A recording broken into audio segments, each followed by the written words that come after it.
We enter the sixth game of this playoff special in this action-packed Saturday. Continuing in the South Division, it's game one of the 18 and under best of three quarterfinal series between number 2 San Pedro and number 7 Cavite City. This is the live coverage of the playoffs of Manny Pacquiao's Junior MPBL, Liga ng Bawat Batang Pilipino. And here is our playoff schedule for today. The first 5 games already history, no upset so far as the higher ranked teams claim dubs. Meanwhile, we move on to San Pedro versus Cavite City in the 18 and under, followed by Palawan versus Muntinlupa in 14 and under and 16 under divisions, and it's Leyte versus Las Piñas in the 18 and under as our closer. Good afternoon, Biñan City at sa lahat ng ating mga kaliga. We are your panel for the last 4 games. Eman Cabiles, Coach Noy Africa. Our courtside correspondent is Madeline Daphne Cristobal. And welcome to Manny Pacquiao's Junior MPBL. Playoffs na po tayo.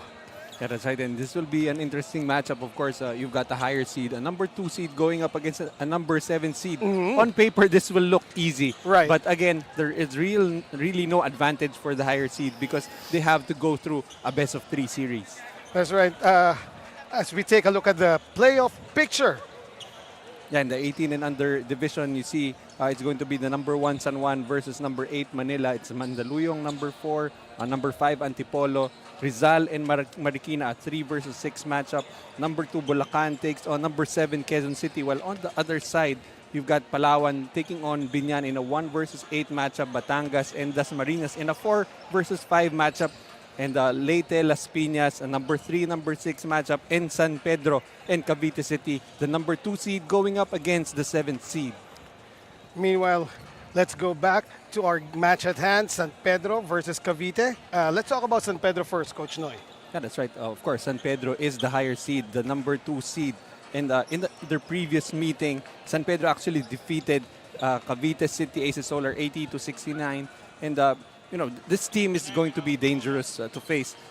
In that game against Cavite City, they shot well from the field and they dominated the inside, 60-36. So that will be something that they will look to dominate again in this game and be able to get out in transition. And of course, when we talk about main players, you're seeing him on your screens, Jonas Panahon. Whenever, you need a basket, it's always Jonas Panahon time for San Pedro Spartans.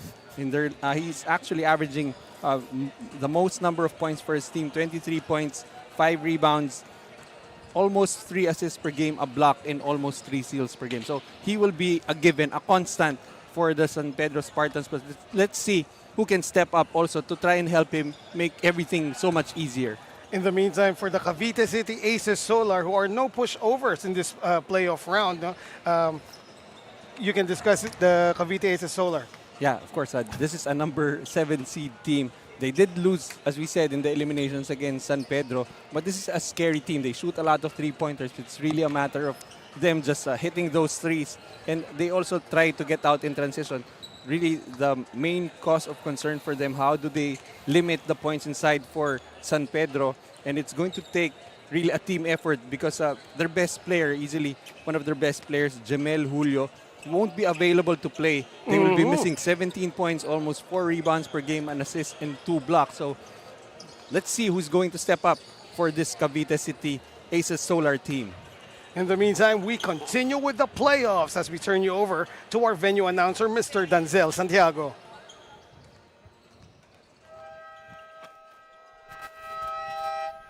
Good afternoon, ladies and gentlemen, Junior MPBL fans. Welcome to Alonte Sports Arena here in Biñan City, Laguna, as we bring you the continuation of Manny Pacquiao's Junior MPBL Season 2, ang Liga ng Bawat Batang Pilipino. It's a Game 1 of today's South Division quarterfinals featuring the 18 under of San Pedro Spartans and Cavite City Aces Solar. We are live on our official Facebook page and YouTube channel of Manny Pacquiao's Junior MPBL. And now, let us meet the starters, beginning with the San Pedro Spartans. Guard number 7, Brent Zeluna. Also guard number 29, Jonas Panahon. At forward number 17, John Lloyd Sullivan. Also forward number 5, Carlos De Guzman. Playing center number 13, Carl Dwayne Lirio. And coach of San Pedro Spartans, James Tolentino. Assisted by Goy Bigaras, Teddy Polinga, Chico Tan, team manager Michelle Bersosa. And now let us meet the starters from your Cavite City Aces Solar. Guard number 15, Jarek Big Solero. Also guard number 9, Zig Develas. At forward number 29, Christian Valerio. Also forward number 11, Sam Paul. Playing center number 3, Ian Lilo. And coach of Cavite City Aces Solar, Noel Enguasa. Assisted by John Cabulong. Team manager Erwin Big Solero. Our games officials for today's match, Blue Chip Alan Baya. Umpire 1, Jacob Gimon. Umpire 2, Nino Barcelos. Our Executive Director, Mr. J.R. Navarro. And our Junior MPBL Commissioner, Mr. Kit Picasso. Once again, this is the playoffs of Manny Pacquiao's Junior MPBL Season 2. Ang Liga ng Bawat Batang Pilipino. Wait lang daw. May ano daw. And here we go, our Dorite team starters. Dorite, Bola ng Pinoy, official basketball of Manny Pacquiao's Junior MPBL. For Cavite City, it's Victolero, De Veles, Valerio, Poe, and Lilo. For San Pedro, it's De Luna, Panahon, Sullivan, De Guzman, and Carl Dwayne Lirio.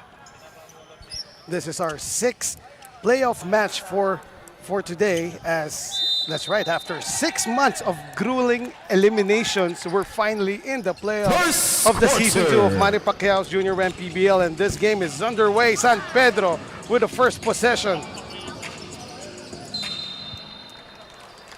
And I felt during your introducing the starting lineups, a little bit of emphasis on John Dwayne Lirio, easily one of your favorite players for the San Pedro Spartans. Though I really love the name. Of course, Dwayne, the namesake of the great Dwayne Wade. Pero etong laro ni Carl Dwayne Lirio, medyo malayo kay Dwayne Wade, pero very, very effective. Big for the San Pedro Spartans. He may not look athletic, but he understands the game. He knows how to make his weight be an advantage for him, using the width. As you can see him get that ball in the post. Oh, come on. I held my breath for half a second there, as kakasabi ko lang hindi malayo kay Dwayne Wade, pero malapit yung ano na yun, yung ginawa niyang reverse na yun. In the meantime, yeah, Jonas Panahon, as you said earlier, when San Pedro asks game time, what time is it? It's Jonas Panahon. For some reason, na-connect. So the first points coming from Jonas Panahon, and the second one from Sullivan. So that's something that Cavite City will need to be very careful of, because San Pedro likes to push the paint. In their previous meeting, finished with 21 fast break points. Itong San Pedro Spartans. So they have to get back in transition, have to really take care of the basketball. Oh, yes. And in the meantime, as you mentioned earlier, one of the best players of the Cavite City Aces Solar, Gemel Julio, is not available today, and that is quite a shame for the team, no? So how do you expect them to keep up with the Spartans? Well, it's going to be next man up mentality for them, because it's only Julio is averaging in double digits for them. So the other guys needs to step up. You don't have a Julio to rely on. That's right. You're going to have to rely on each other. But not like that, as a travel was called against Lilo of Cavite City Aces Solar. So they are still scoreless here with almost, nearly 3 minutes gone by. And look at the handoff, De Luna to Lirio. Lirio did not make the layup, but he will go to the line for 2. Sample, that is first You can see personal now foul. that San Pedro actually already considers Lirio an option on offense. Early in the tournament, they don't really dump that ball in the post, but I guess he has really earned his stripes here in Manny Pacquiao's Junior MPBL Season 2 and is now one of the options for points for San Pedro. Not only that, with the defense of their opponents, usually focused on Jonas Panahon, as Jonas Panahon has really made a name for himself, especially this Season 2. Talagang kailangang mag-step up yung mga kakampi ni Jonas and be ready whenever Jonas is being double-teamed. Yeah, even when you put one guy on Jonas Panahon, that's going to be a 4-on-4. That's going to be a wider space on the floor to operate as we see a basket from Paul. That's right, and good cut, hard cut there by Sam Paul, getting the first two for Cavite City Aces Solar. Here's Jonas, pulls up, gets the foul, almost getting that pound-for-pound fitness foul counted, but ball decides to bounce out at the last second. Nonetheless, Jonas Panahon is at the line for two free throws. That is really a luxury for San Pedro. You run your sets. When nothing happens, you put that ball in the hands of Jonas Panahon. It's always Jonas Panahon time. And with the incoming storm that everybody's expecting, I hope gumanda-ganda naman yung panahon, no? Especially when Jonas is playing. However, parang hindi. As he missed his first free throw, medyo nagugulat tayo pag nakakamintis na itong si Jonas. You know? And that time, he made sure nothing but the bottom of the net on the second try. Ang mahirap kasi kay Jonas Panahon, when he's hot, it rains. Parang baliktad. He's a harbinger of things to come. Right. In the meantime, what a block there by De Luna, denying that spin move that would have been gorgeous. However, Navarro getting that elbow three to go off glass. It's always scary to face teams that shoot a high volume of threes because all it takes is for a couple of guys to get hot and they can get back into the ball game. Of course, yung mga three-point shooters, and when they get a good rhythm, just like that,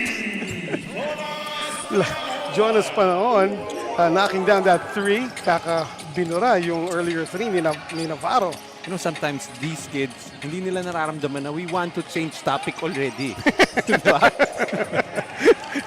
In the meantime, speaking of changing topics, that was an inside play and a bucket from Lilo of Cavite City Aces Solar. San Pedro protecting a 5-point lead. We're nearing the halfway point of the first period as an offensive foul. Sean Lirio. Oh, yes. That was a brick wall of a screen as you see that finish inside going against Lirio. And good passing there by the Cavite City Aces Solar, the classic drive and draw. And now they have a chance to cut this lead further down. Foul was called before the shot. And it was actually away from the ball as John Lloyd Sullivan was whistled for his first foul. Both teams having 2 fouls each. And we are under 5 minutes to play here in the first period. There's a steal by John Lloyd. He will go all the way, but that shot was, well, he was unbalanced when he took it. Nonetheless, Rubang was there for the offensive rebound, and now he has a chance to earn his points from the line. You can see there, once again, San Pedro off a turnover, just pushing the basketball, getting some opportunities in transition, and even getting an offensive rebound there. Rubang averaging 10 points per game. Frank Nero Rubang missing 2 free throws, though.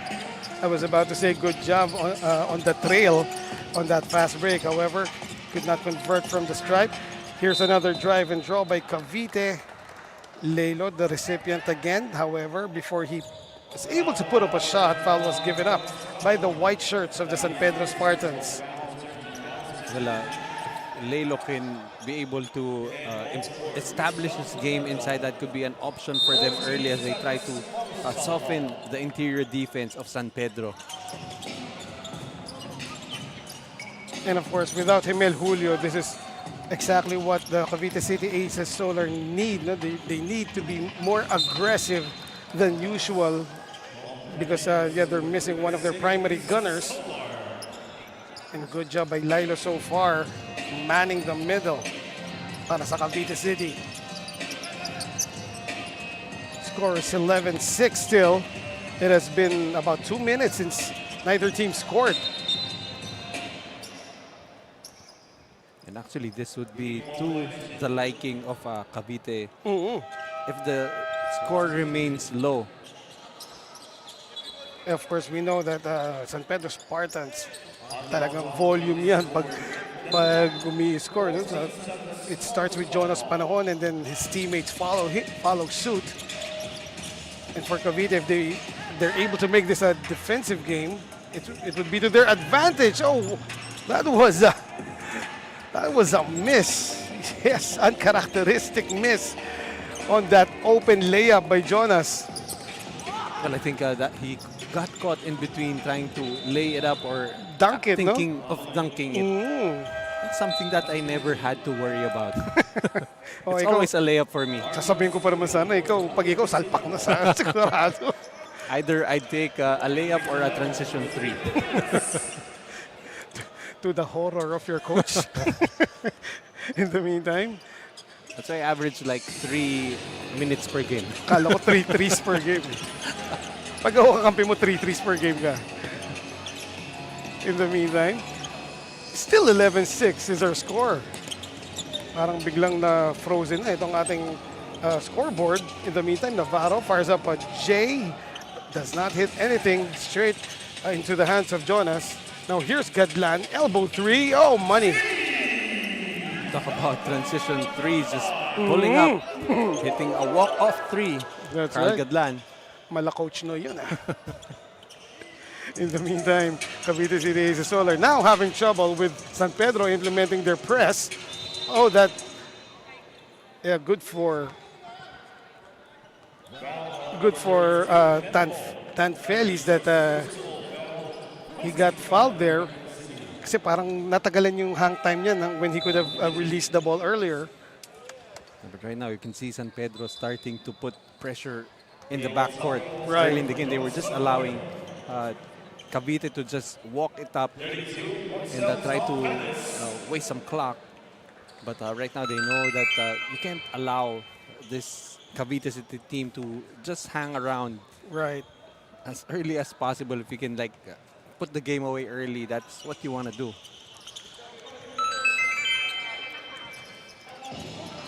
Marcel Angelo Tanfeliz getting buckets from the stripe.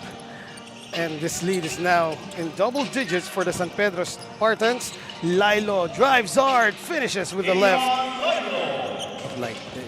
Looks like Lilo is ready to take on the scoring cudgels for Cavite City now with 4 in the game. That's right, not really lying low. Itong si Ian.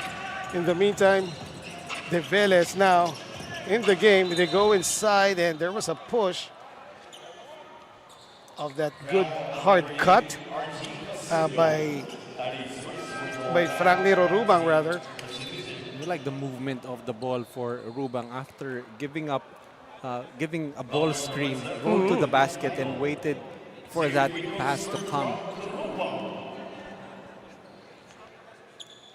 And more bad news for Cavite as they need to sit Ian Lilo down.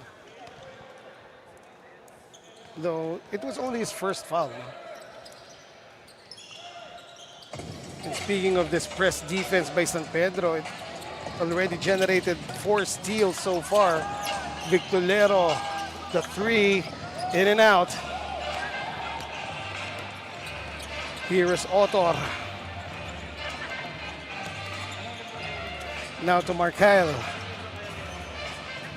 Oh, this is an open 3 that deciding to drive. The drive there was Gadlan. Oh, and he gets the bucket plus the foul on that jump shot. See it once again, the pound-for-pound fitness foul-counted play. That is Gadlan of the San Pedro Spartans, eliciting the foul on the jumper and knocking it down. John Carl Gadlan used to play for Imus in the inaugural season of Manny Pacquiao's Junior MPBL, now finding his place with the San Pedro Spartans. With 32.3 seconds remaining in the first quarter, we have a Nature Spring timeout. Nature Spring, the #1 bottled water in the Philippines.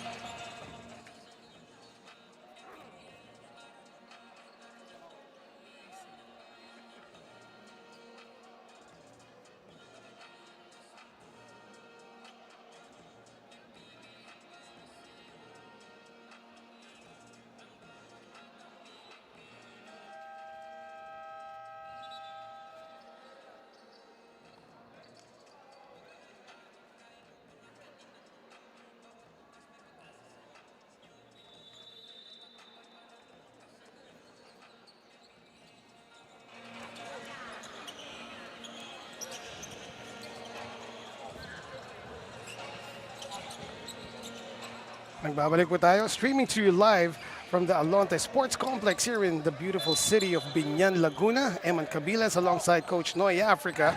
Our courtside correspondent is Madeline Daphne Cristobal. Daphne Cristobal na lang daw. And with 26 seconds remaining here in the first period, San Pedro up by 12 right now. 28 is our score. Oh, look at that. That throw it at the back trick. Ken Bo, the drive won't go. Last shot time here for San Pedro.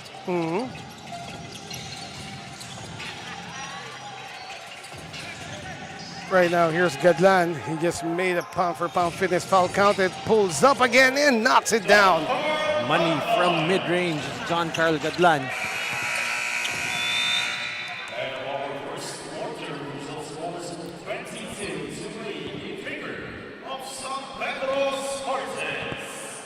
And with that buzzer, our first quarter ends as we see some of the highlights in the first 10 minutes of this game. Cavite, there's the drop, and Lilo, very effective inside so far for Cavite City Aces Solar. Meanwhile, Gadlan has come alive here for the San Pedro Spartans, knocking down the three and a couple of jumpers before ending the first quarter. We will return for the second. This is Manny Pacquiao's Junior MPBL.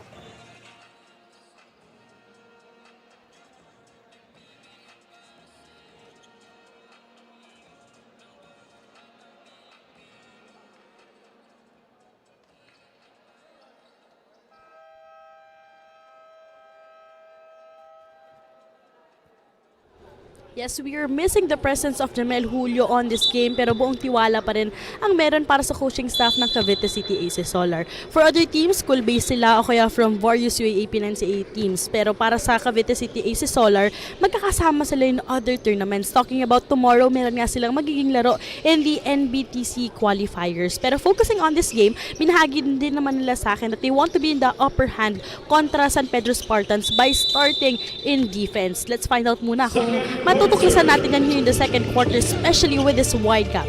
Sending it back to you guys. Thank you very much, Daphne Cristobal. And just talking about Cavite City Aces Solar, trying to focus on their defense, and that is what they need right now as they are down by 14 at the start of the second. We were talking about it earlier that Cavite would want this to be a low-scoring ball game, and for that to happen, it will have to start from the defensive end. As we got Amboy increasing the lead now to 6. Sorry, I'm messing up my math. 16 points. Right, and this is the largest lead for the San Pedro Spartans. 16 points, 24-8 is our score. That last bucket was from Antonio Dan Milo Amboy. Really had to. Ang ganda eh, sayang naman. Really had to say the Milo part. Oh, sayang naman, ang ganda ng pangalan niya. Antonio Dan Milo Amboy. In the meantime, it's a baseline inbound for Cavite City Aces Solar. There's a corner three. However, it goes out. Lilo is there once again to put it back in. with the three-point shot not working for Cavite City, it only has been Lilo who has not yet managed to lie low here early in the game. And he couldn't afford to lie low in this game as they're missing Hemel Julio. In the meantime, here is, well, yeah, that jumper was from Phil Octavio Otor, the second. However, missing the baseline J. Kenbo losing his balance. Victolero, there it is. The corner three finally falls for Cavite City Aces Solar. First make from the perimeter for Cavite City, and they need a lot more. That's right. That's the second three-point basket of Cavite City Aces Solar. First one was from Navarro. Oh, that was just a long two. Ang linaw talaga ng mata mo, Coach Noy. Right. So, yeah, the first connection from beyond the arc for Cavite City Aces Solar. Samantala, nakakadalawa na ang San Pedro.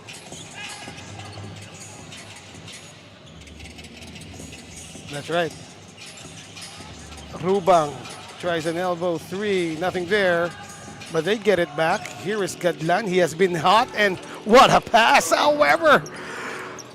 Sorry miss there by Frank Nero. Rubang. Minsan talaga pag ganyang kalaking deltoids mo, ang lakas ng tira mo. I wouldn't know the feeling. Samantala, Ken Bo driving hard but missing the shot, and the putback is good by Albert Torrente. That time Torrente just able to get the 2 points from just really a lot of hard work. Meanwhile, Phil Octavio Otor missing that jumper once again. And right now, is this a 4-player substitution for San Pedro? I believe so. Or even 5-player I think substitution. they just brought back their starting 5 back on the floor. Right. And right off the bench, Jonas Panahon goes right to work, getting that bucket plus the foul. It's a pound-for-pound fitness foul counted play for Jonas Panahon. Just a really quick respite for the starting 5 of San Pedro as they're back on the floor. 6.5 minutes to go here in the second quarter. And that foul counter play was completed. It is brought to you by Pound for Pound Fitness. Be Liga ready. Score is 27-15, 12-point lead for the San Pedro Spartans, as a foul will be called on Jonas. Oh, that's his second personal foul now.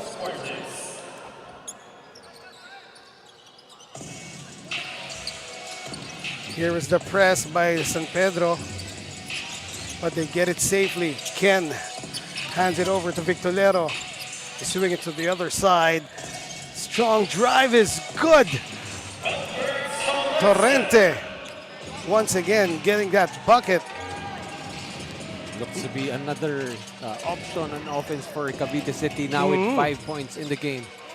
And Melbert Torrente, yung isang bucket niya, no, of that offensive rebound and putback. Yan minsan, hard work beats talent.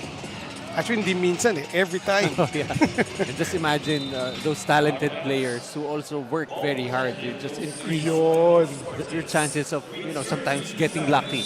Right. Baseline inbound for the Spartans. They go to Panahon. That was the exact same play, but on the other side. And that time, Jonas hindi na binaba. He's making everything look effortless. Exactly. Once again, perfect execution on the inbound play by the San Pedro Spartans as Jonas gets another steal. He will go all the way and leisurely lays it in. This time, made sure earlier, missed an uncontested layup. Hindi na nagdalawang isip na kung dunk or layup. In the meantime, here's a drive, the hang, short, but look who's there to get the offensive rebound and put it back in. Ian Lilo. Well, the thing with Lilo, he's a very agile big, as you can see, getting that rebound. Just went up, getting the basket now with 8 points in the game. And yeah, may kasama pa palang foul nun. In the meantime, we turn you over to Daphne Cristobal for a report. no Coach James Tolentino for San Pedro Spartans because yesterday he got married to Miss Ina Tolentino. Huge congratulations for the newlyweds. For Coach Teddy Polinga, there's no assurance since they have to go back to square one. Always on their toes, and sabi niya nga sa akin, no room for complacency dahil marami pang pwede mangyari dito sa quarterfinals. Pero yung challenge niya para sa kanyang kupunan ay ibigay dito nga kila Coach James yung wedding gift through securing game number 1 para sa San Pedro Spartans. Eminent Coach Noy. Thank you very much, Daphne. And yes, to second the motion of Daphne, huge congratulations to Coach. James Tolentino. Yes. Coach, huwag ka na manood nitong laro na to. Mag-honeymoon ka muna. I'm pretty sure he's watching. Ikaw, Coach Noy, how do you feel about that? A win by your team as a wedding present. Oh, that would definitely be a good gift for sure. Pero alam ko bitin para sa iyo. Well, I think when I got married by the weekend, I was working back here in the junior MPBL. Yun lang. In the meantime, that was another bucket for Jonas Panahon during the fast break of the San Pedro Spartans. We have a timeout. It is brought to you by Nature Spring.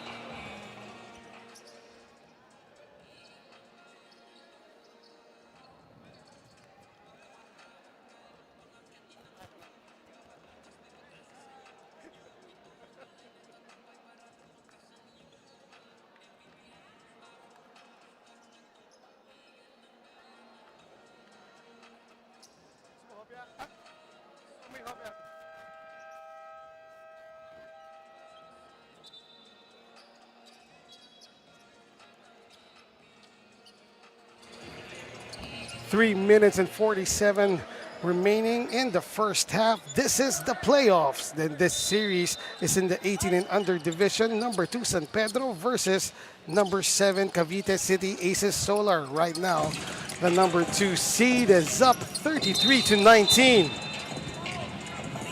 And again, Cavite City Aces Solar pounding the paint, and so far, that is where they are most effective in this game. I don't like how they put Lilo on the free throw line and become a playmaker. Finally, Torrente cutting off the ball. And Melbert Torrente knocks on the first free throw. Again, working hard for those buckets and trying to keep his team in step with the San Pedro Spartans. They're still down by 13, but there is another offensive rebound by Cavite City. De Velez, they swing it to Torrente. Back to De Velez, elbow three, short. So Leven back in the game for San Pedro, rushing to their front court. Here's the kick out. That was too strong by Brent Angelo de Luna.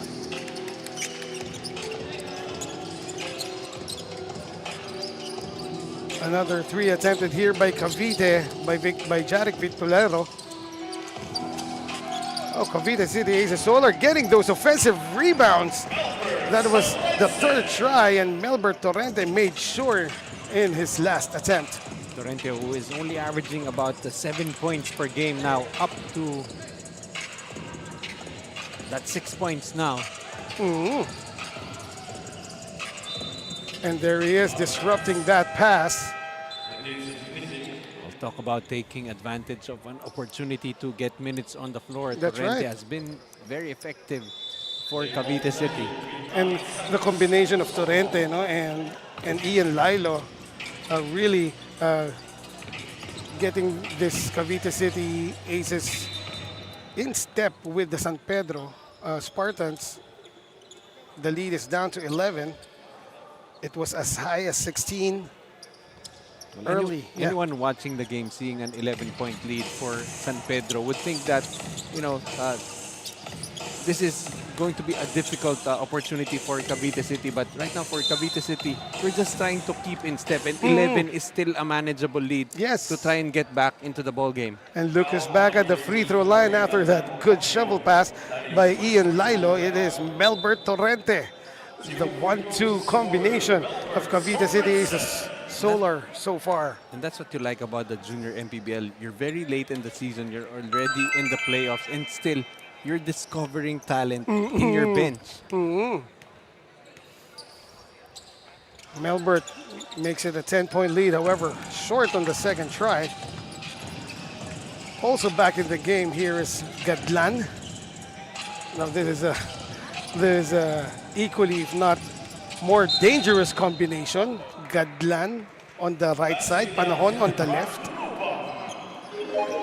Putting on the moves, Frank Nero Rubang getting Lilo with the up fake and getting his second foul. And that's actually a pound for pound fitness foul counted play for Rubang. That's right. Now you know how I feel. I know. Pound for pound fitness foul counted play is completed by Frank Nero Rubang. And nonchalant layup by John Carl Gadlan off that steal. San Pedro now has generated 7 steals in this game. And whenever they put pressure on the basketball, Cavite City really doesn't have an answer for it, but they're trying to mix things up, and that's when Cavite City makes their move and they're allowed to bring that ball up slowly to the front court. In the meantime, Zig De Velez able to get himself in the free throw line. However, minadali niya yung first try na yun and it was short.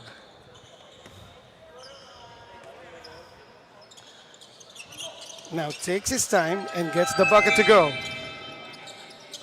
He is one guy who can explode here for Cavite City. Maybe try to set him up for some shots from the outside and see if De Velez can get hot.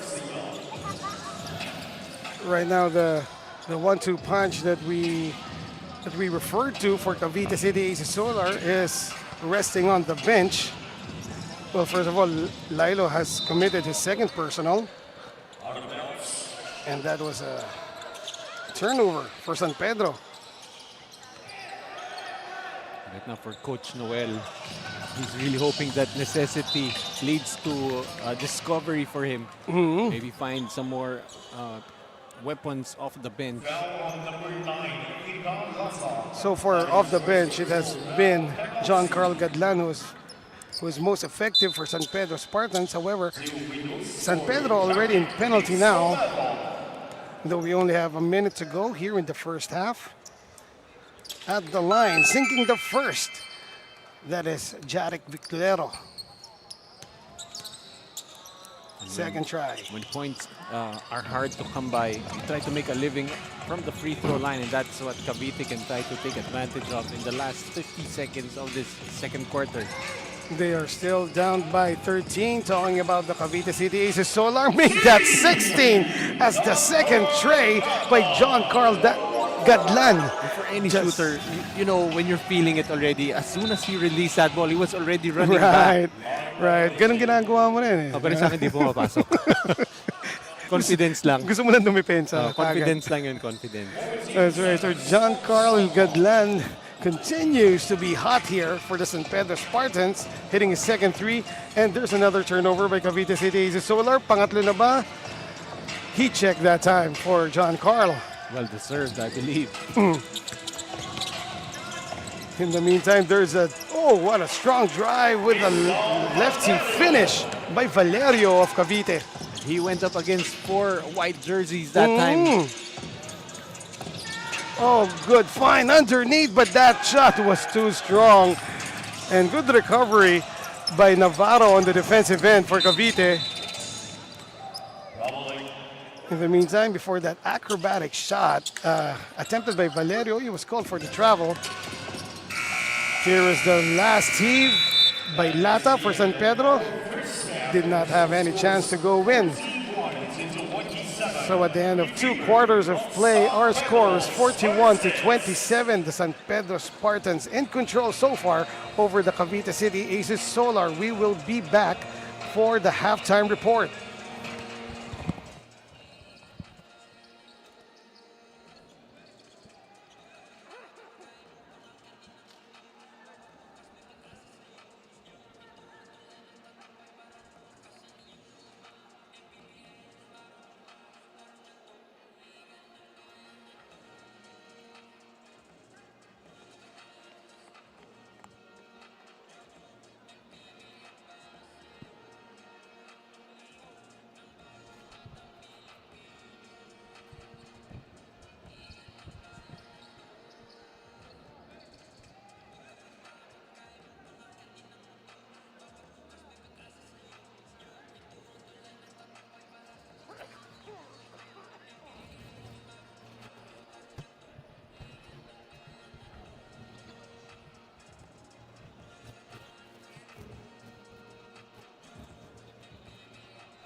Kasama ko ngayon si Assistant Coach John Cabulong ng Team Cavite City Aces Solar. Good afternoon, Coach John.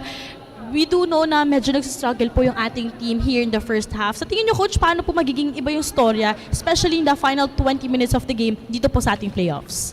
So siguro para mabago namin yung tempo ng game is mas double effort namin yung depensa namin. Medyo yung communications is wala. So ayun yung ina-emphasize namin this coming third quarter and fourth. Hopefully, Coach John, mas maging evident po yung pagiging vocal nila inside the court. Meron po ba kayong gustong pasalamatan or batiin po ngayon? Siyempre, papasalamatan ko yung Vanguards Athletics, LEV Constructions, si Boss Erwin Victolero, Mayor Denver Chua, Cavite City Community, tsaka si Tita Pichi.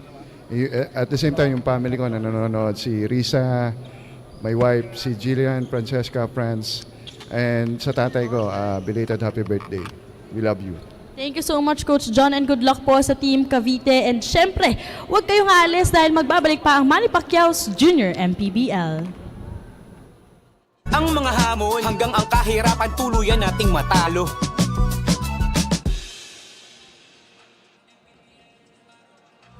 Taas noo kahit kanino, walang ibang sinisigaw ang masang Pilipino. Bumagsak, bumangon, hinarap ang mga hamon hanggang ang kahirapan tuluyan nating matalo. Manny Pacquiao's Junior MPBL would like to thank Extreme One-Stop Shop Appliances. Dorite Bola ng Pinoy, the first Pinoy basketball brand, Don Benitos, ang pambansang cassava, Nature Spring, #1 bottled water in the Philippines, Pound for Pound Fitness, Be Liga Ready, Jinky Skin, empowering women by redefining beauty, Pound Active, for quality sportswear.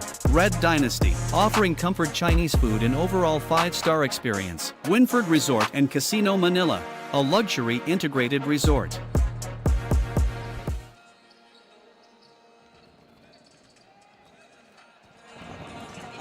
We are at halftime in this sixth game of the playoffs.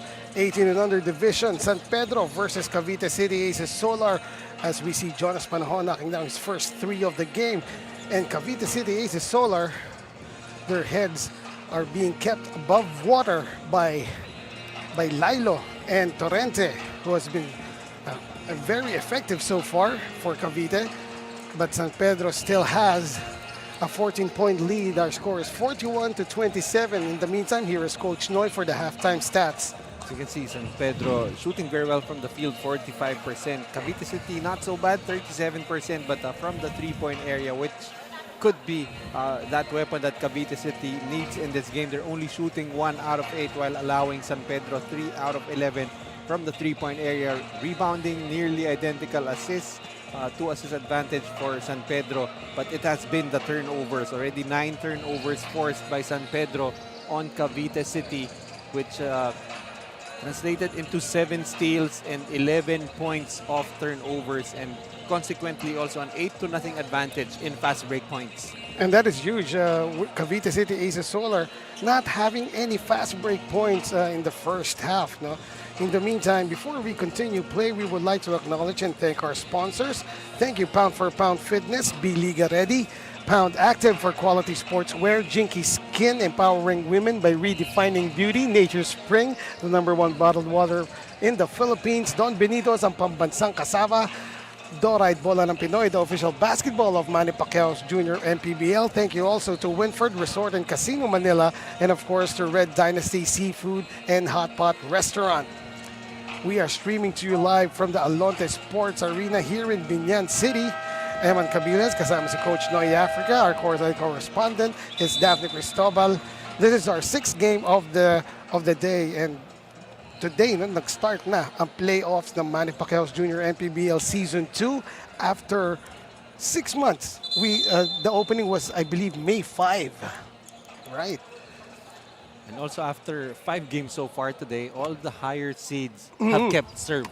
Yes. So that would be favoring San Pedro, the #2 seed, going up against the #7 seed, Cavite City Aces Solar.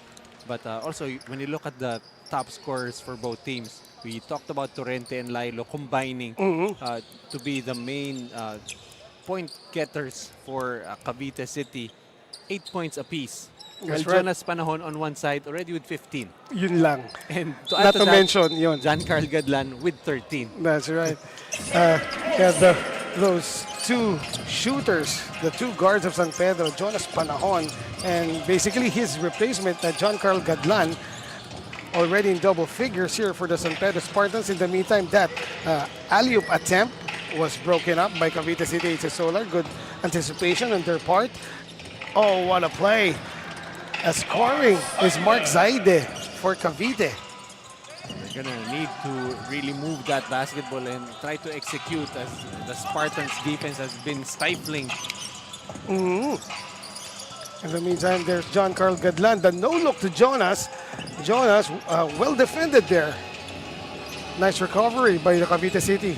Ace Solar. In the meantime, oh, sorry, miss. That ball was almost in, but bounced out at the last second.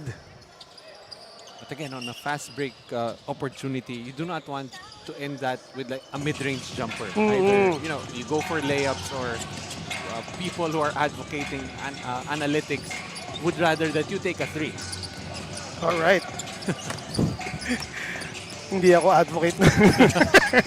I've learned to adjust with the times. Oh, hindi. That's an acceptable shot now, Oo nga nowadays. Wala, napag-iwanan na ako ng panahon. Samantala, speaking of panahon, there he is trying to attempt another three-point shot, but missing, however, was Jonas Panahon.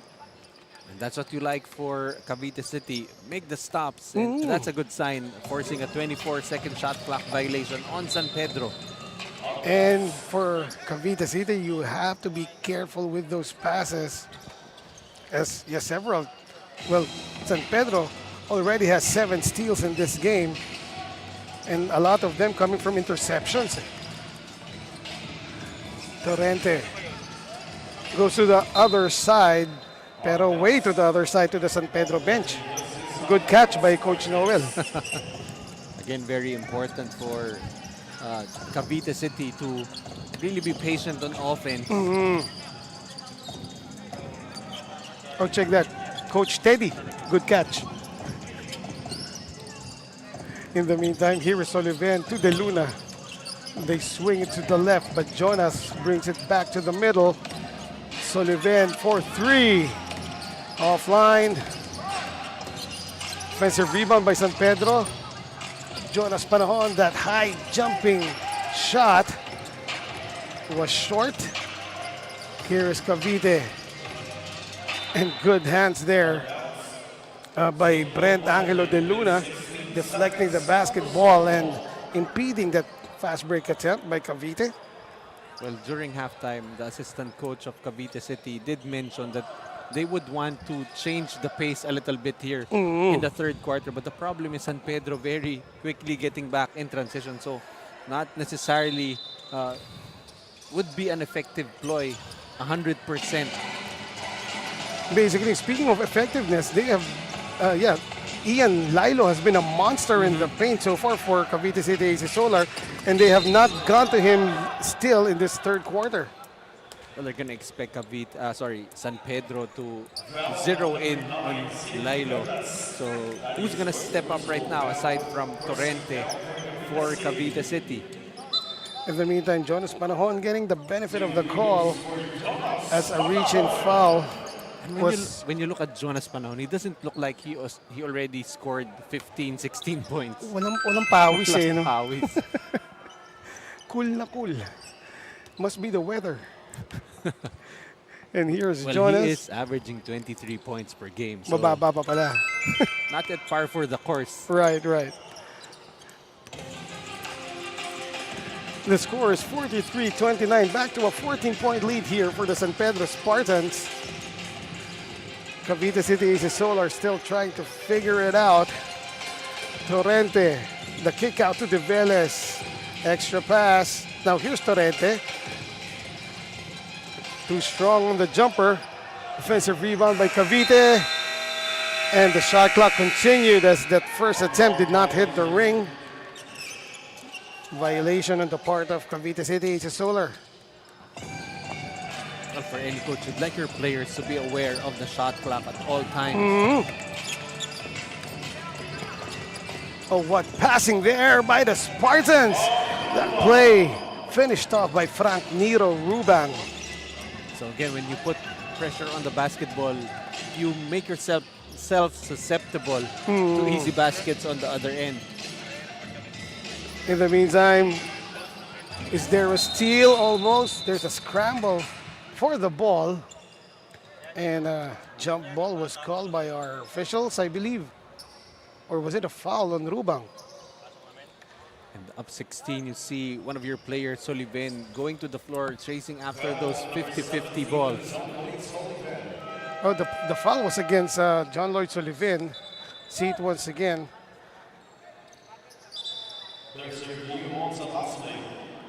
In the meantime, we have a report from courtside. What do you have, Daphne? Coach Noel presented different options in terms of defense para sa Cavite City Aces Solar, something that they hope and eye to work on. In the halftime interview, they also emphasized about the team's communication, something that was definitely absent during the first half. Meanwhile, consistency naman ang gustong pairalin ni Coach Teddy para sa koponan ng Spartans to clinch win number 1 here in the playoffs. Emma and Coach Noy. Thank you, Daphne. And so far, yes, with the emphasis on defense, I believe Cavite City is really trying to make an effort to push the pace, no? And it starts with their defense. In the meantime, that last play is now being reviewed by our officials. And what do you think, Coach Noy? Yung paa ni Sullivan sumabit, but Well, a lot of inadvertent contact there. although I felt like De Veles actually held on Right. to the leg of Sullivan. But I didn't see much malice in it, just trying to scramble for the loose ball. Yeah. But the foul was actually called on Sullivan. Oh, yun nga eh. That was the call on the floor. That's our executive director, Boss J.R. Navarro, in an Anthony Davis jersey, I believe. Right, and he is sitting beside the very handsome Mr. Ivan Nocom. And in the meantime, yes, let's see if the... See there, De That's right. Veles held on to the leg There of it was. Sullivan. There it is. Although might have mistakenly thought that it was a basketball, but I doubt it.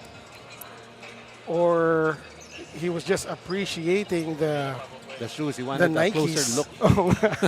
Kasya ba sa akin to? Itong LeBron Next Gen Amped. Wait, Puma yata yun. Ay, no.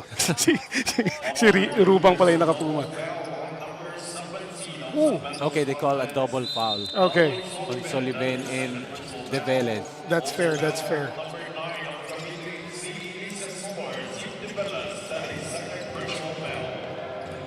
And there's a bucket by Cavite City, courtesy of Navarro. Play resumed, no? While ang dami pang ina-announce ang ating venue announcer. In the meantime, here is San Pedro. They still have a 14-point lead. Panahon short on the elbow three. Aces Solar running. Torrente rejected. Wow, what a block there by Sullivan, trapping the ball between the glass. And here is the go-ahead pass to Jonas Panahon. Perfect play for the Spartans. Making everything look easy. I thought he was going to go for the alley-oop, but he found it unnecessary. Right. 2 points is 2 points. Could have gotten a cleaner shot. And like you said, making it look easy to the point na parang wala pang pawis tong si Jonas. No? There he is getting that defensive rebound. Sullivan, could not handle that pass. They go to the corner. Here's Torrente. Again rejected. This time by Rubang. Here is Frank Nero Rubang. And I believe he'll be called for the offensive foul as someone was down. Somebody is still down. And that is Christian Valerio. Again, when you lead with the shoulder, you're going to be called for an offensive foul, as the referees will review this. Usually when they see a player on the floor, the referees try to check just to make sure. Right. No unnecessary or excessive contact. Though, of course, from our angle, it was a basketball play. Frank Nero Rubang trying to get some space before attempting a shot. And here it is once again. There's the entry pass. And you are right, Coach Noy. He led with the shoulder. He got called for the offensive foul. However, yung contact medyo malakas lang ng konti, though. Not really. But I don't think there's a need to upgrade this. Should be just a regular foul. Yeah, it's just a regular offensive foul. But Valerio will say otherwise because it feels way different. And Valerio is now up. Good news for Cavite City Aces Solar. But still holding on to his chest. And Frank Nero Rubang is rested now by Coach Teddy. Play resumes. Because that's the second personal foul only on Rubang. Ken Poe back in the game. Oh, check that. Sampo. There's Ken Bo. And Sampo. There you go.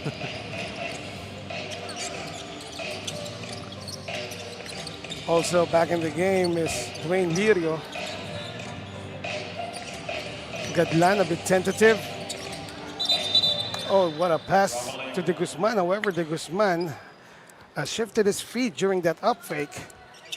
That's at least the second or third time that I've seen Gadlan spot a teammate cutting from the baseline. That's right. And you're dishing out those bullet-like no-look assists, no? Well, pass, hindi naging assist.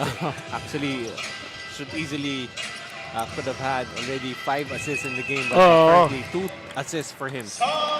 In the meantime, Sampo missing on the free throw, but getting that jumper to go on the second try. And there he is again, that entry pass by Gadlan, but couldn't handle it. It was De Guzman. So second turnover there by De Guzman. Consecutive pa, inside. If I'm John Carl Gadlan, I'd tell my teammates to please just stop cutting. You're not catching the passes. Minsan hindi mo matitiisan kung pass first ka talaga eh. In the meantime, Torrente again getting a bucket inside of that strong baseline drive. Travel will be called against Jedi Lata. Oh, check that. That was Antonio Danamboy.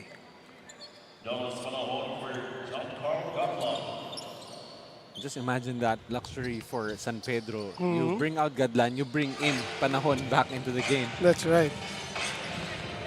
But John Carl Gadlan, I think is not yet ready to to go out, no? Siyempre, may case naman siya doon, no? Ang maganda naman yung pasok, hindi lang nila nasalo. In the meantime, it's still a 12-point lead here for the San Pedro Spartans. Under 2 minutes to go in the third. 47-35 is our score. Bringing down the ball now, Marcael Tanfeliz. There's a 3 by Amboy. Off the mark. Panahon disrupting Ken Bo, but Ken Bo goes strong to the hole. Elicits a foul from Dwayne Lirio. But that's only the third team foul for San Pedro.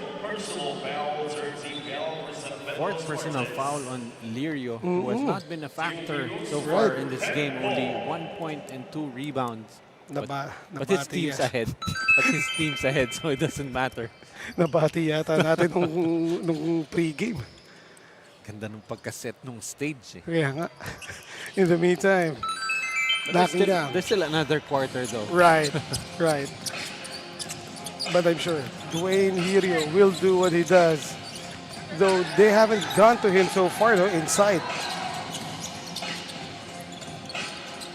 Jonas Panahon floating for that jumper, but will still miss. So consecutive misses na, no? Itong si Jonas Panahon on his attempts. Double black eye. He got called for the foul. 3 personal fouls now on Jonas Panahon.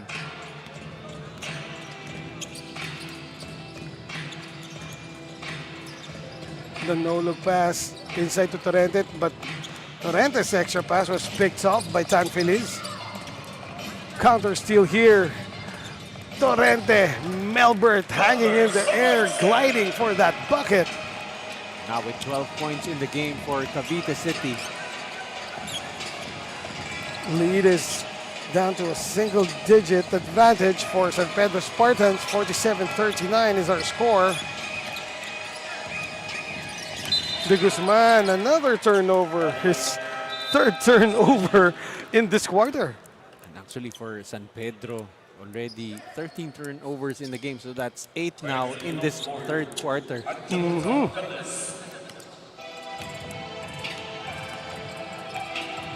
Lead is down to 8 para dito sa San Pedro Spartans.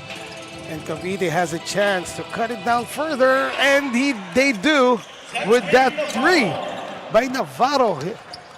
This time, legit 3 na yun. First bucket niya, yeah, it was only a 2. Oh, check that, again. Navarro again stepped on the line. So it was a long 2 once again. That's right. In the meantime, that was the perfectly executed play by the Cavite City Aces Solar as our third quarter ends. And here are some of the highlights from this period. San Pedro getting it done from inside, particularly by Jonas Panahon. Our score is 47-41 after 3 quarters of play. We will return for the fourth and final period.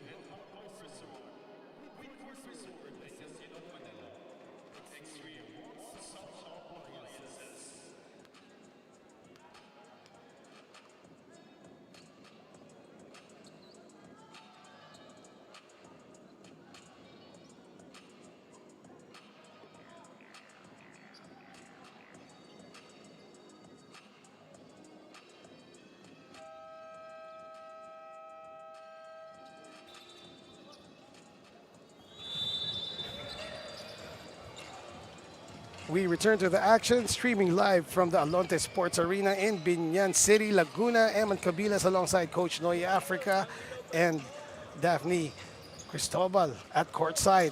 San Pedro Spartans hanging on to a 6-point lead. Cavite City Aces Solar has come back in this one.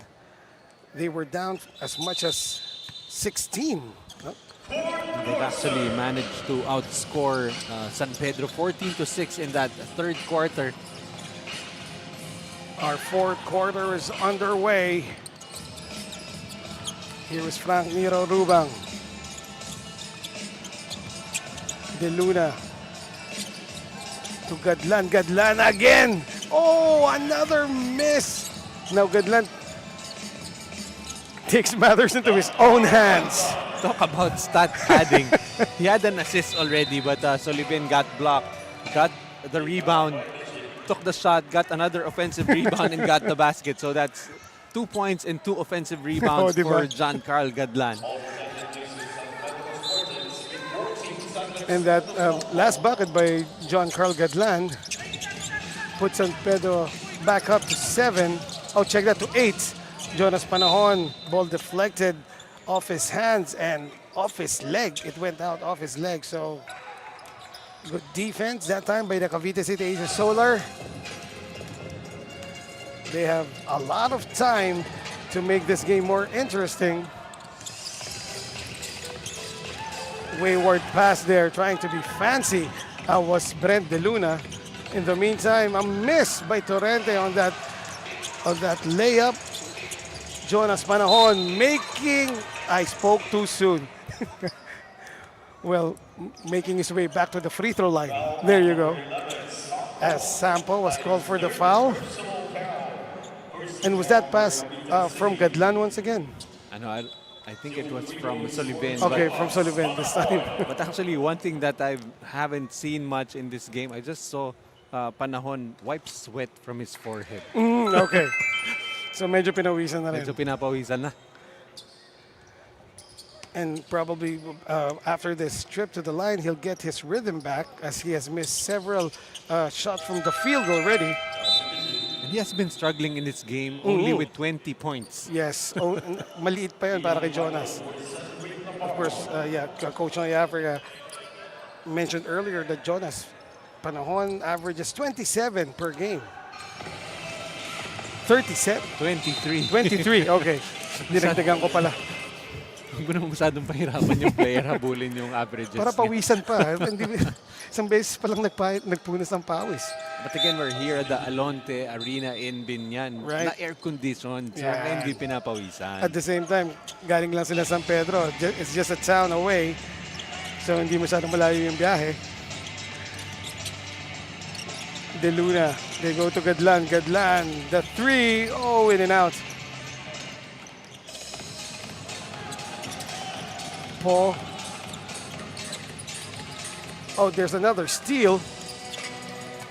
And the lay-in is good for Brent De Luna. Another steal, Gadlan coming out of nowhere. Well, almost a steal as Gadlan ran out of space at the sideline. Once again, San Pedro with a 12-point lead, looking to be in control of the game. I mean, Cavite City tried to make their move. We got a 3 here from Victolero. Right. And that Cavite's move is not yet done as Joaquin Victolero brings it back down to 9. Gadlan missing that corner 3 that time.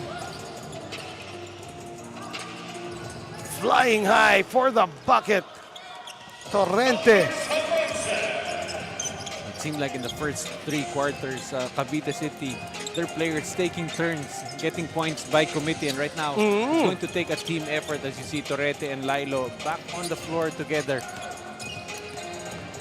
Jonas Panahon versus Melbert Torrente. And there's a corner 3 from Brent De Luna. Has been content trying to set the table for San Pedro, finally getting his second field goal, his first 3 of the game. Sampo all the way to the basket. Right now, Cavite City cannot afford to trade baskets with San Pedro. Lead still 8 points.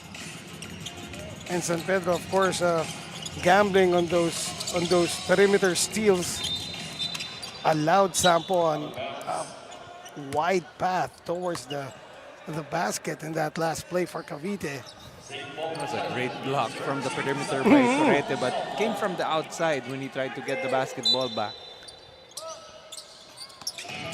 Here is Gadlan. Sampo will not bite on that fake. Sullivan will put it up, misses. Sampo the rebound. Trying to look for a teammate.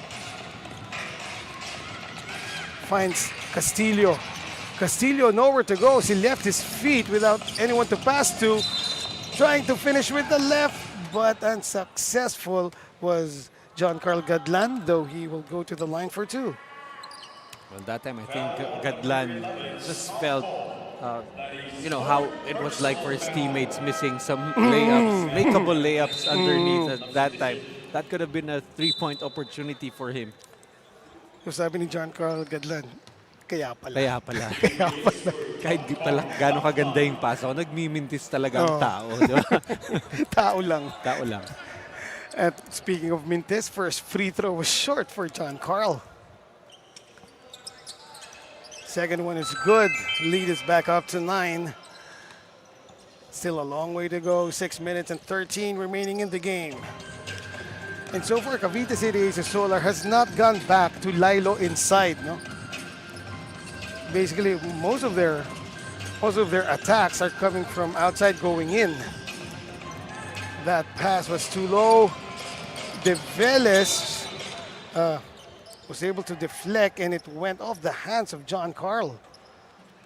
So again, you're rewarded for getting back in transition, able to tip the basketball and earn possession back for Cavite City. Melbert against Panahon. Basically, this is the marquee matchup now. Without Himel Julio for Cavite, it has been Melbert Torrente versus Jonas Panahon. Sampo trying to spin, ball deflected, picked up by John Carl Gadlan. Perfect pass, the fake, and the bucket is good for Brent De Luna. An impressive stat line for De Luna. 7 points and 5 assists.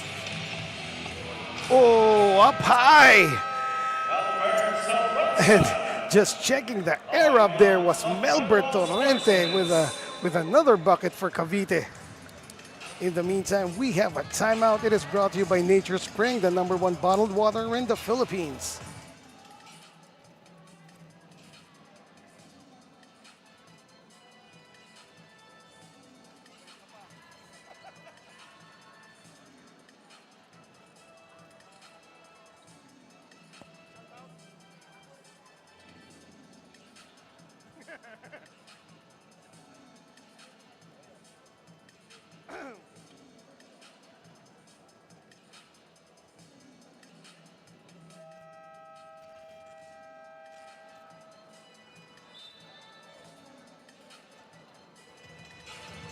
Before we resume play, we would like to acknowledge and thank our sponsors once again. Pound for Pound Fitness, Be Liga Ready, Pound Active for quality sportswear, Nature Spring, #1 bottled water in the Philippines, Don Benito's ang pambansang kasama. Of course, thank you to Doride Bola ng Pinoy, the official basketball of Manny Pacquiao Jr. MPBL, Jinky Skin, empowering women by redefining beauty, Winford Resort and Casino Manila, and Red Dynasty Seafood and Hot Pot Restaurant. Also, shout out muna tayo for Boss Ivan Nocom. Shout out to the family of Nocom, of Ivan Nocom, of course, the owner of Tanawan Brahman's team. See you in November 23 in Lipa, Batangas Games. So alam na natin kung saan tayo sa November 23. Umaatikabong lomi na naman to, Coach Noy. In the meantime, De Guzman finally gets a bucket as he was, he had an uncontested layup there after another steal by the San Pedro Spartans. Under 5 minutes remaining in this game. Victor Lero, the runner, won't go. Rubang, the power rebound, and off to De Luna. De Luna against 2 defenders, puts it up, doesn't get the basket. Again, a good transition defense there by the Cavite City Aces Solar. And you can see there for San Pedro, De Luna probably would have been better off just pulling that ball back and try to waste some more clock as they're ahead by 11. Right. In the meantime, that tray was short. Lilo inside for the offensive rebound.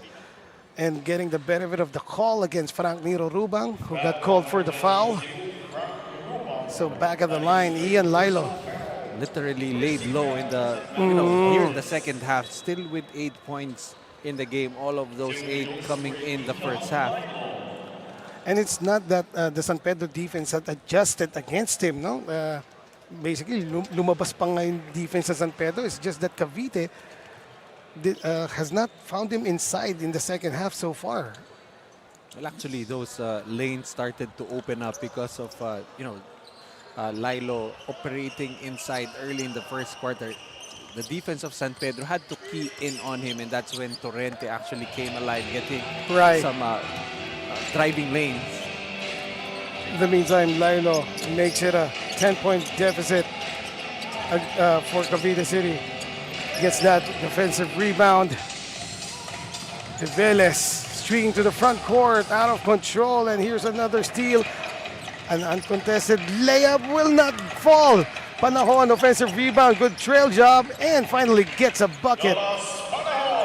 Gotta admire the patience and the footwork by Jonas Panahon. Oh, yes. Operating like a big man inside. Right, solid fundamentals by this young gentleman. In the meantime, getting his shot block was Zeke De Velez, but out of control on that fast break pass was San Pedro Spartans.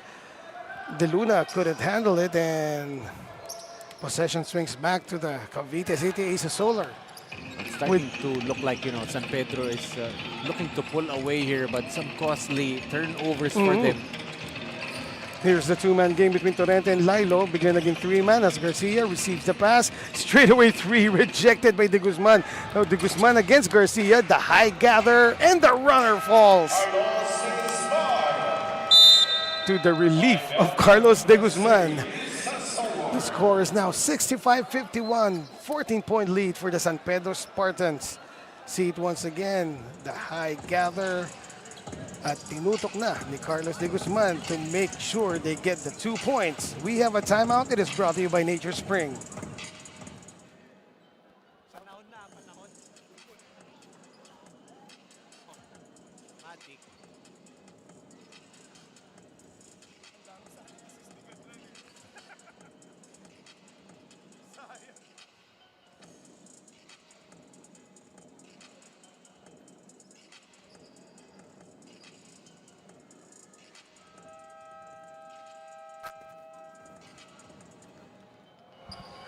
Once again, we would like to give a shout out to Boss Ivan Nocom and his family. Of course, Boss Ivan Nocom, the owner of Tanawan Brahmans team, and we can't wait till November 23 when the game shift over to Lipa, Batangas. Tanawan Brahmans team, Junior MPBL D-League team. That's right.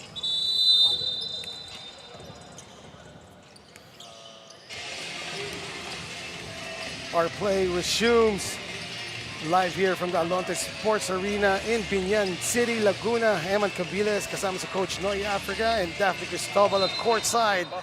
San Pedro back in control here. They had a scare when Cavite City Aces Solar cut the lead down to 6. But through the efforts, well, basically their defensive efforts as they generated a lot of steals in this fourth quarter, the San Pedro Spartans is ahead by 14 once again, 65-51. Gadlan being hounded. Pinpoint passing, the baseline J will not fall for Tan Feliz. Here is Torrente. Wow, the long strides and the stretch goes in. Actually, I think that's Christian yes, Valerio. Valerio rather, yes. Same haircut. Parang tayo. I don't think our hair counts as haircut though. Cut lang, cut. Cut lang. And we are now in the final 2 minutes of this game. Now here's Valerio. Oh, getting a pound-for-pound fitness foul counted play. Christian Valerio of Cavite City Aces Solar. See it once again against two defenders, squeezing in, putting it up, and getting that bucket to go. It's back-to-back baskets now for Valerio.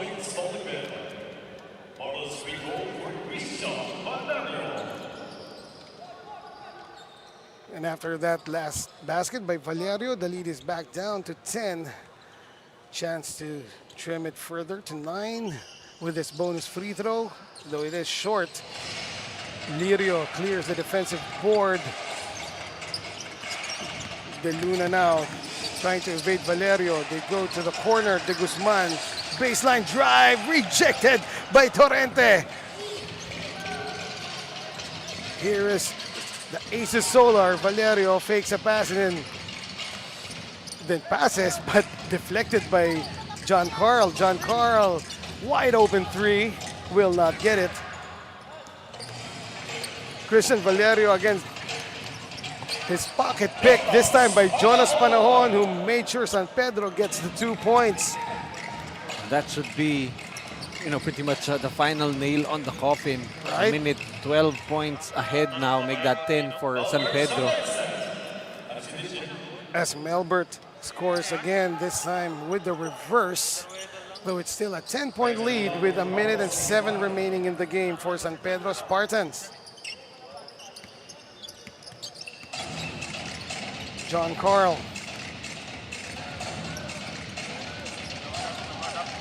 10 to shoot for the San Pedro Spartans. John Carl milking the shot clock for all it's worth. Kicks it to Jonas. Jonas, the three. Offline. Cavite rushing to the front court. The three is up. Oh, that was deflected.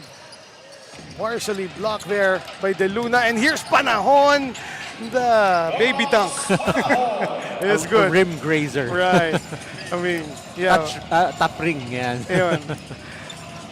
Our FD Philip Obenza and I held our breath for a second there. But nevertheless, for Cavite City, even if they will go down in a loss here on this series opener against San Pedro, you know now that you can contend with San Pedro. Maybe they're just a couple of adjustments away from actually extending the series to a Game 3 when they face each other in Game 2. Not to mention they're missing the services of Emel Julio, who averages 17 points a game. And now you know that you've got other guys who can step up from the bench. Torrente finished with 18, Lilo finished with 9. And you have the firepower to be able to contend with the San Pedro Spartans. Our final score is 69-57. The series opener belongs to the San Pedro Spartans. This is in the 18 and under division. And right now we are waiting for our player of the game, brought to you by Don Benitos, as our courtside correspondent, Daphne Cristobal, is prepping for her post-game interview. In the meantime, we now turn you over to Daphne.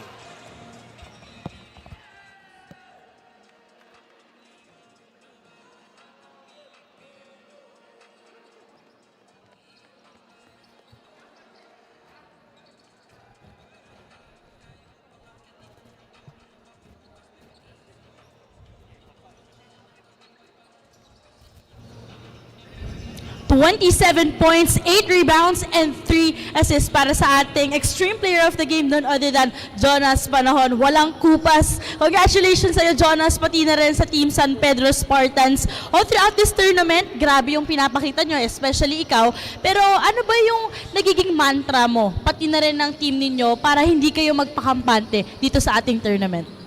Ayaw namin magpatalo kasi first time namin makapasok sa playoffs and masaya kami dun. And pagpatuloy namin yung best namin. Jonas, meron ka bang gustong pasalamatan or batiin ngayon mga sumusuporta sa'yo? Una-una kay God, maraming salamat po. Tsaka parents ko po, lalo na yung papa ko, nanonood po. And sa mami ko. And sa kapatid ko na rin po. And Vice Mayor ng Tagudin, Banji Bersosa, and Tita Titos, pinsan, and na rin po. And coaches po, and teammate. And congrats pa sa coach namin, Coach James Tolentino. Once again, that's Jonas Panahon, our extreme player of the game. At syempre magpasalamat din tayo sa Don Benitos for providing our player of the game, this Filipino delicacy. Don Benitos, ang pambansang kasaba. Back to you guys. Thank you, Daphne. And there you have it, our best player of the game, brought to you by Don Benitos, ang pambansang kasaba. It's Jonas Panahon. Earlier, I mentioned, you corrected me because I said that Jonas Panahon averages 27 points a game. And today, actually, I was correct. He just made 27 points this game. And once again, congratulations to the San Pedro Spartans for winning Game 1 in their series versus Cavite City Aces Solar. Also, congratulations again to Coach Tolentino for this very nice wedding gift by your team to you, a dub, a victory. In the meantime, up next, it is the Muntinlupa Emeralds versus the Palawan Urich Builders in the 14 and under division. So do not go away. Lots more basketball to come from Manny Pacquiao Jr.'s MPBL, Liga ng bawat batang Pilipino.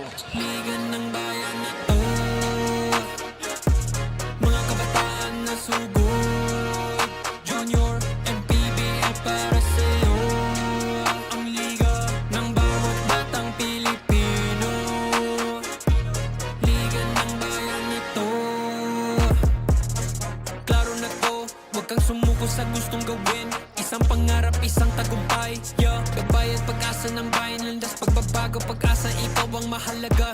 Iba't iba, pero isang halaga, nagkakaisa. Taas noo kahit kanino, walang ibang sinisigaw ang masang Pilipino. Bumagsak, bumangon, hinarap ang mga hamon, hanggang ang kahirapan tuluyan nating matalo. Manny Pacquiao's Jr. MPBL would like to thank Extreme One-Stop Shop Appliances Dorite Bola ng Pinoy, the first Pinoy basketball brand, Don Benitos. Ang pambansang cassava, Nature Spring. Number 1, bottled water in the Philippines. Pound for pound fitness, be Liga Ready. Jinky Skin, empowering women by redefining beauty. Pound Active, for quality sportswear. Red Dynasty, offering comfort Chinese food and overall 5-star experience. Winford Resort and Casino Manila, a luxury integrated resort.